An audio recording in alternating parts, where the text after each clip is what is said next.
Hello friends, welcome to study smart वे।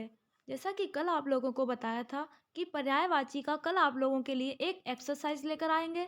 कल आपको सभी पर्यायवाची स्टार्टिंग से अंत तक समझा दिए गए थे, आप लोगों को समझ में आ गए होंगे और उम्मीद करते हैं कि आप लोगों ने जो अपने नोट्स बनाए हैं उसमें इम्पॉर्टेंट आपको जो नहीं पता थे, जो आपको कल बताए गए थे, वो नोट कर लिए होंगे और लर्न भी कर लिए होंगे। तो आज पर्यायवाची को लेकर एक और वीडियो लाए हैं जिसमें कि आपकी उनकी एक्सरसाइज है, जिसमें कि आपको पूरे 50 पर्यायवाची मिलेंगे जो कि ऑब्जेक्टिव है। तो आपको बताना है कौन सा आंसर सही है। लास्ट में आप बताइएगा कमेंट बॉक्स में कि आपने 50 में से कितने तक क्वेश्चन बिल्कुल सही किए हैं।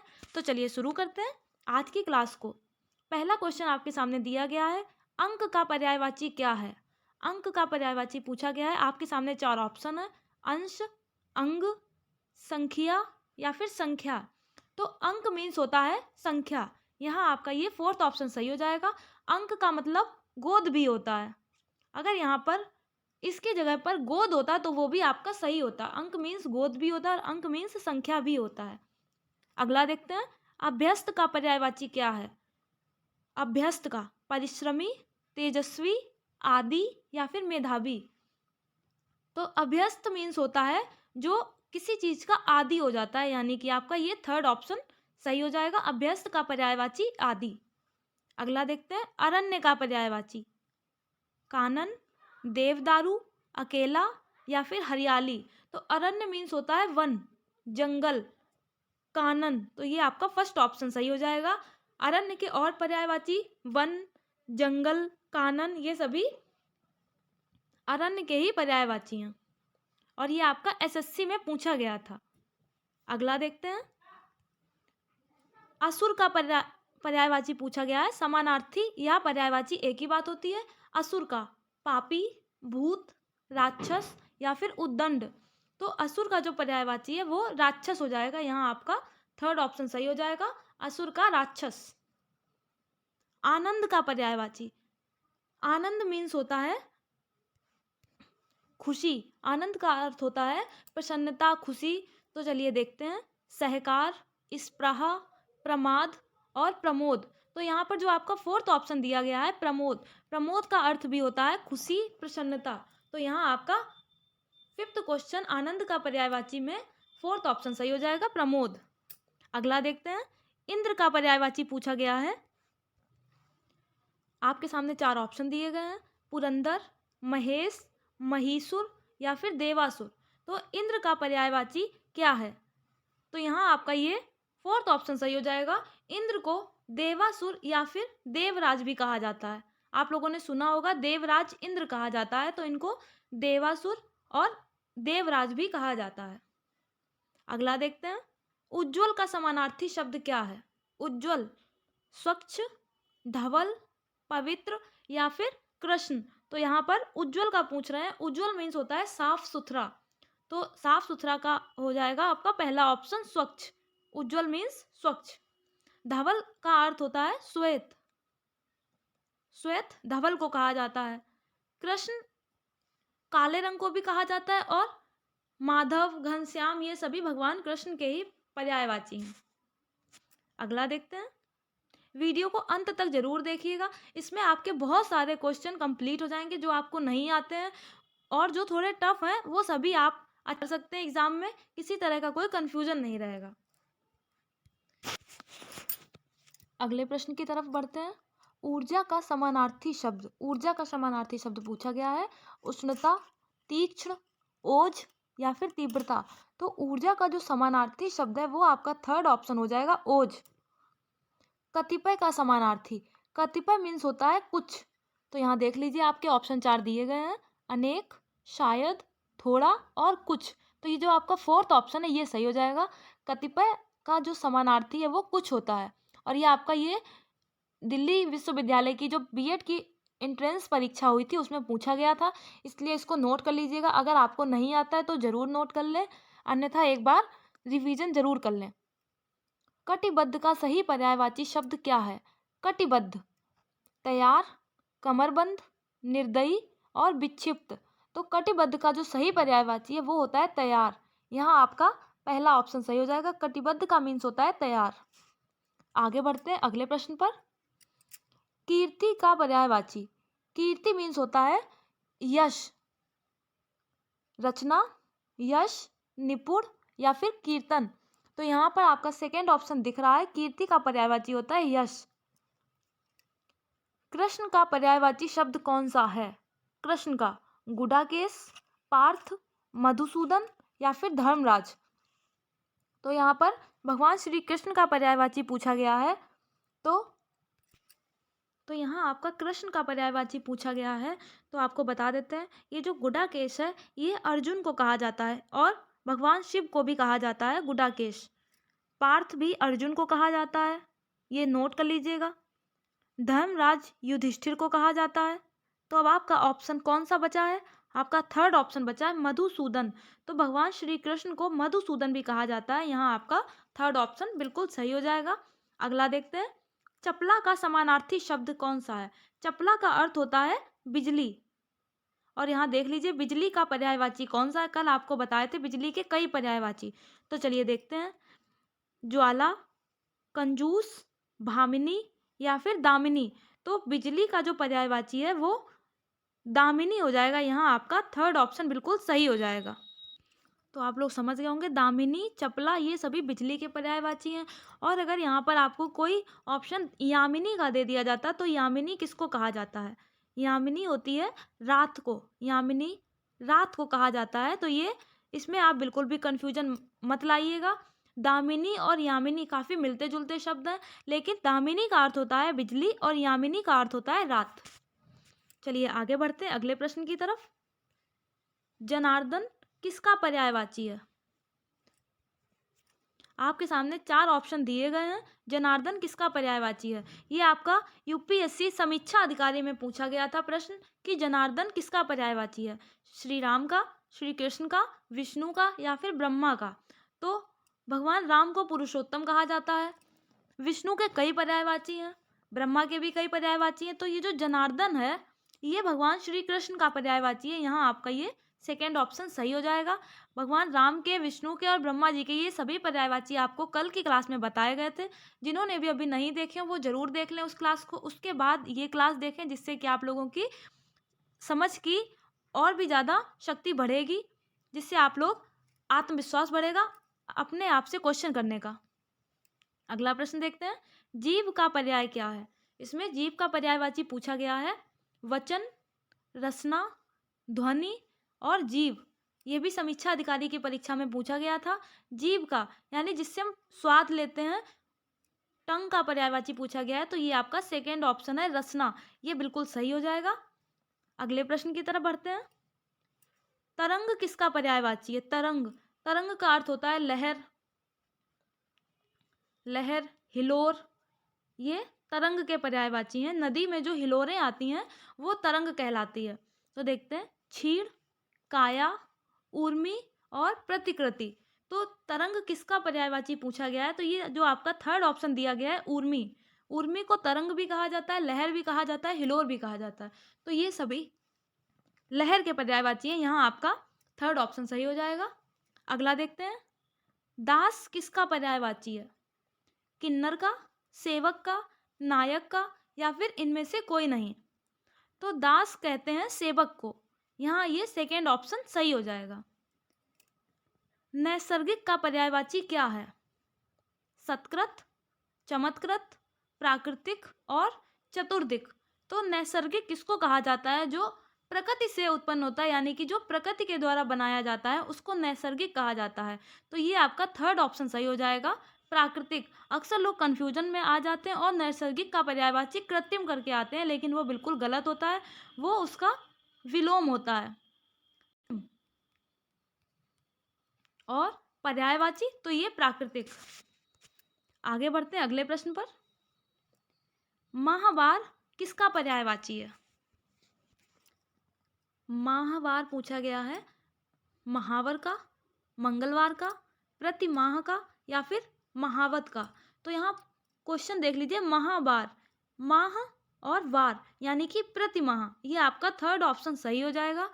महावत होता है जो हाथी को चलाता है, यानी हाथी को हाँकने वाले को महावत कहते हैं। और यहाँ पूछा गया है माहवार, तो ये आपका थर्ड ऑप्शन बिल्कुल सही हो जाएगा। अगला देखते हैं, शिव का पर्यायवाची कौन सा है? शिवालय, रुद्र, रुद्राक्ष या फिर हरि? तो ये जो हरि है ये विष्णु का पर्यायवाची है। शिवालय होता है जहाँ पर शिव जी विश्राम करते हैं, यानी कि जहाँ शिव जी निवास करते हैं। जैसे कि विद्यालय होता है विद्या का आलय, ऐसे ही शिवालय शिव जी का स्थान। तो यहाँ पर पूछा गया शिव जी का पर्यायवाची पूछा गया है, तो ये आपका सेकंड ऑप्शन सही हो जाएगा। भगवान शिव का एक और नाम है रुद्र। आगे बढ़ते हैं, शिवा शब्द का पर्यायवाची पूछा गया है। शिवा शब्द का पर्यायवाची शंकर, अतिरेक, रिश्तेदार और अलावा। तो शिवा का अर्थ होता है अलावा। ये आपका फोर्थ ऑप्शन सही हो जाएगा। आगे बढ़ते हैं अगले प्रश्न की तरफ। सूरज किसका पर्यायवाची है? सूरज, अंशुमाली, आदित्य, भास्कर या फिर ये सभी? तो जो सूरज के पर्यायवाची हैं वो अंशुमाली भी है, आदित्य भी है और भास्कर भी है, यानी कि आपका फोर्थ ऑप्शन सही हो जाएगा। ये सभी सूर्य के पर्यायवाची हैं।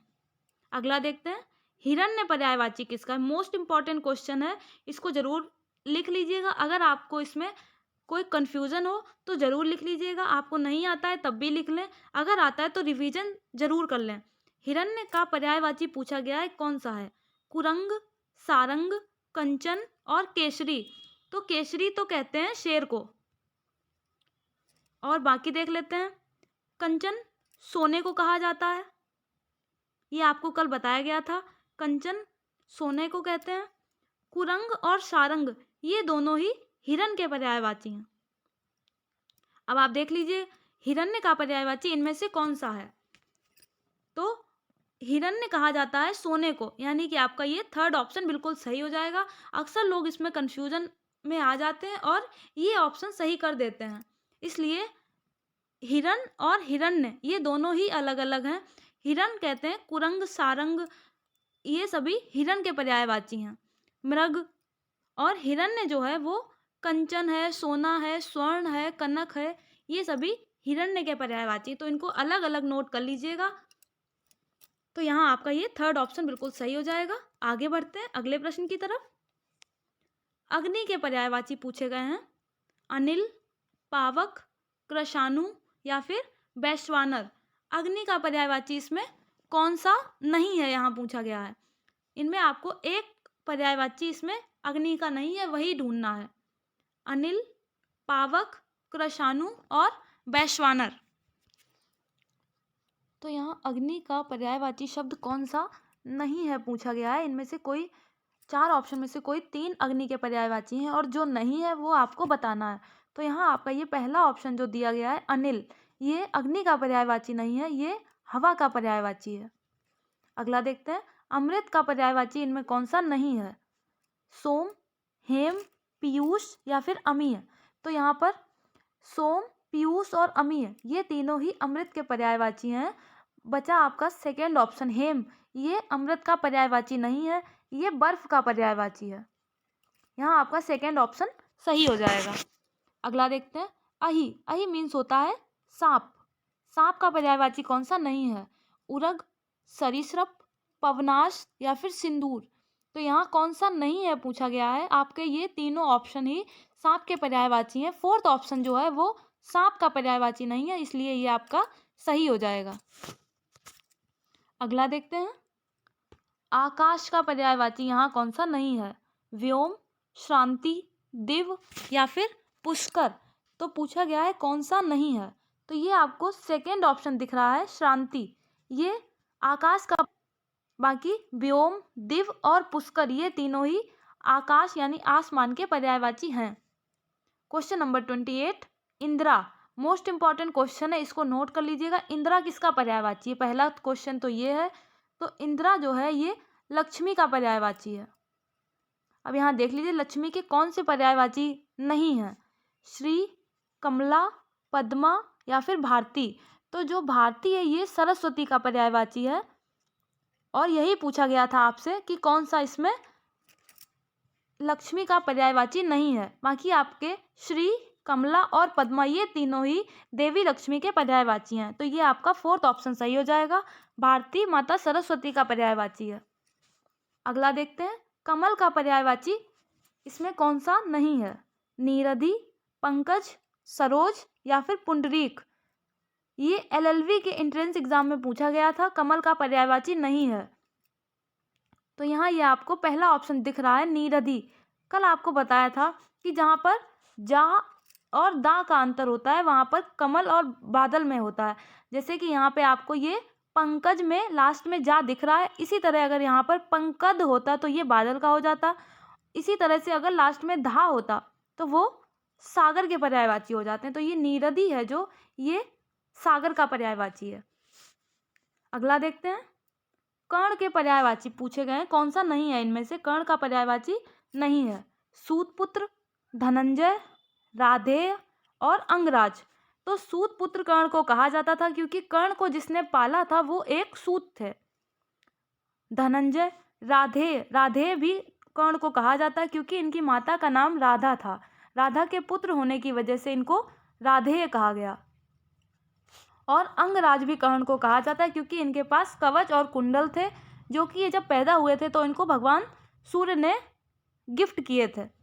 क्योंकि ये भगवान सूर्य के ही पुत्र थे, इसलिए इनको अंगराज भी कहा जाता है। तो ये जो धनंजय है ये ऑप्शन सही हो जाएगा। धनंजय कर्ण को नहीं कहते हैं, धनंजय अर्जुन को कहा जाता है। तो ये आप समझ गए होंगे। आगे बढ़ते हैं अब अगले प्रश्न की तरफ। कल्पद्रुम किस वृक्ष को नहीं कहा जाता है? पारिजात, हरिचंदन, बोधि वृक्ष या फिर कल्प वृक्ष। तो यहाँ पर कल्पद्रुम किसको नहीं कहा जाता है? तो ये बोधि वृक्ष जो है ये आपका थर्ड ऑप्शन सही हो जाएगा। बोधि वृक्ष को कल्पद्रुम नहीं कहा जाता है। बचे तीन, ये पारिजात, हरिचंदन और कल्प वृक्ष, इन तीनों को ही कल्पद्रुम कहा जाता है। बोधि वृक्ष जो है ये बिहार में है और यहाँ पर भगवान बुद्ध को ज्ञान प्राप्त हुआ था। अगला देखते हैं, खामोश। खामोश का यहाँ कौन सा पर्यायवाची नहीं है? शांत, मौन, नीरव और नीरस। तो ये जो आपका फोर्थ ऑप्शन है नीरस, ये सही हो जाएगा। नीरस जिसमें कि रस ना हो। बाकी ये तीनों ऑप्शन आपके खामोश के पर्यायवाची हैं। अगला देखते हैं, चांदनी का पर्यायवाची कौन सा नहीं है? ये समीक्षा अधिकारी की परीक्षा में पूछा गया था, तो इसको ध्यान से देखिएगा। चंद्रातप, कौमुदी, ज्योत्सना और मयंक। तो इसमें चांदनी का पर्यायवाची कौन सा नहीं है? तो ये आपका फोर्थ ऑप्शन मयंक, ये चांदनी का पर्यायवाची नहीं है। मयंक चांद को कहा जाता है। अगला प्रश्न, जिज्ञासा का पर्यायवाची कौन सा नहीं है? जिज्ञासा का अर्थ होता है जानने की इच्छा जो होती है उसको जिज्ञासा कहा जाता है।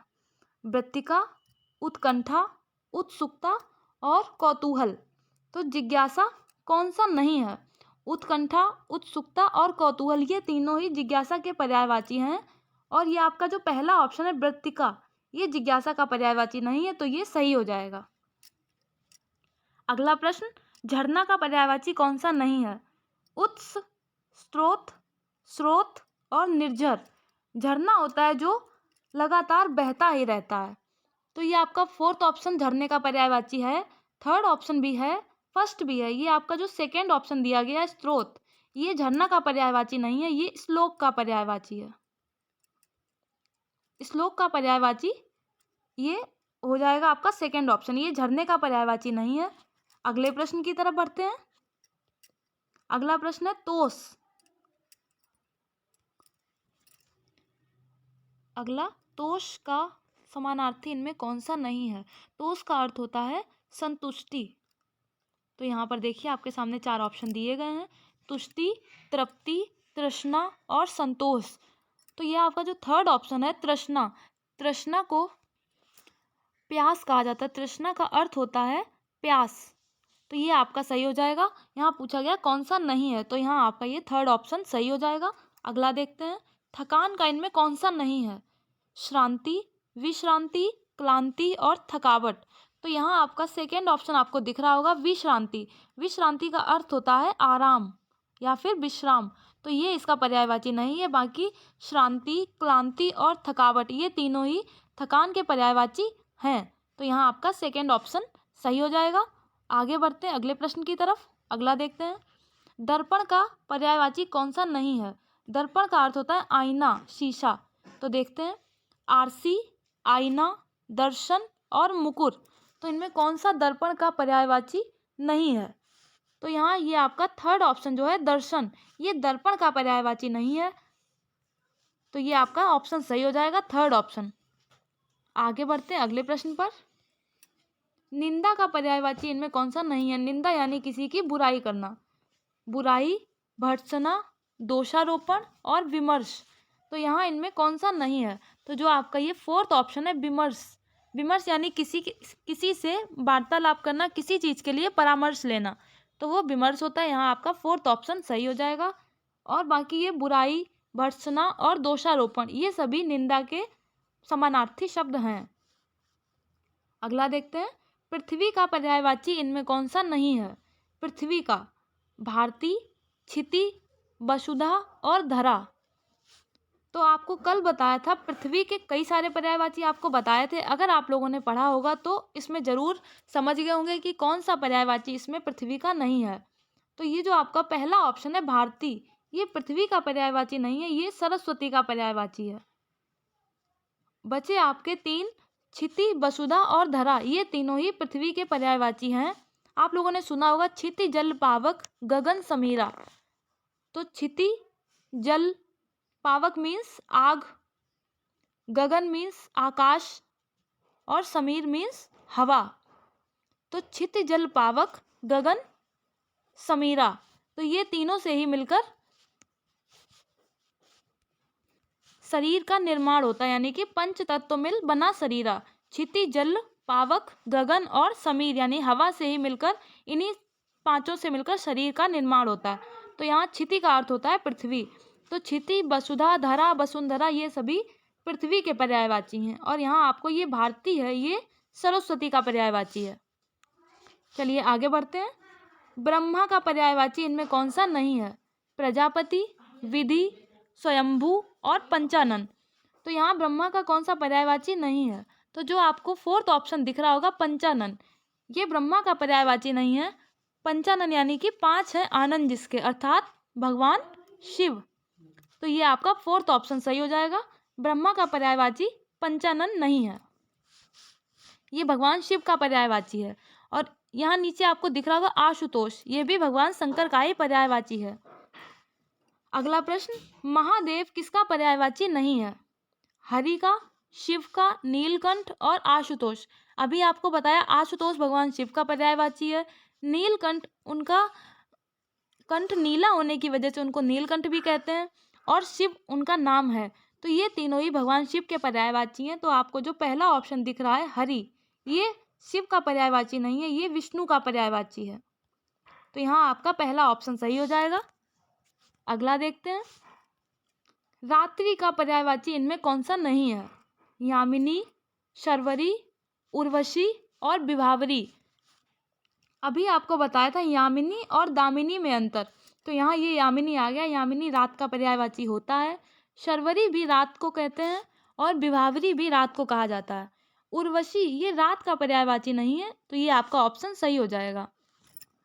यहाँ उर्वशी रात का पर्यायवाची नहीं है, बाकी यामिनी, शर्वरी और विभावरी ये तीनों ही रात्रि के पर्यायवाची हैं। अगला प्रश्न, समुद्र के पर्यायवाची बताने हैं आपको। तो अभी आपको थोड़ी देर पहले बताया था कि जिसके लास्ट में धा दिख जाता है वो सभी समुद्र के पर्यायवाची हैं, जिसके लास्ट में दा दिख जाता है वो बादल के पर्यायवाची हैं, और जिसमें लास्ट में जा दिख जाता है वो कमल के पर्यायवाची होते हैं। तो यहाँ देखते हैं, पयोधी, जलद, जलधि और वारिधि। तो आप लोग अब यहाँ से अंदाजा लगा सकते हैं कि पयोधी में भी अंत में धा है, जलधि में भी अंत में धा है और वारिधि में भी अंत में धा है। तो बचा आपका सेकेंड ऑप्शन जलद, यहाँ पे लास्ट में दा शब्द दिया गया है, यानी कि ये बादल का पर्यायवाची है। और अगर यहीं पर दा की जगह पर जा शब्द दिया होता, तो ये जा अगर दिया होता तो वो कमल का पर्यायवाची हो जाता। तो यहाँ आपका ये सेकेंड ऑप्शन सही हो जाएगा। समुद्र का पर्यायवाची ये नहीं है, ये बादल का पर्यायवाची है। अगला प्रश्न, सरस्वती का पर्यायवाची पूछा गया है, कौन सा नहीं है? ये देखिए लगातार समीक्षा अधिकारी की परीक्षा में पूछे गए हैं। तो जो लोग यूपी टेट की, सुपर टेट की, लेखपाल की, समीक्षा अधिकारी की, बीएड एंट्रेंस की तैयारी कर रहे हैं, उन सभी लोगों के लिए बेस्ट क्लास है, ये आपकी बेस्ट वीडियो है, इसलिए इसको ज़रूर देखिएगा। और अगर वीडियो पसंद आए तो लाइक कीजिएगा और ज़्यादा से ज़्यादा शेयर करें। तो देखते हैं सरस्वती का पर्यायवाची इनमें कौन सा नहीं है। वीणापाणी, महाश्वेता, पद्मा और भारती। तो यहाँ कौन सा शब्द सरस्वती का पर्यायवाची नहीं है?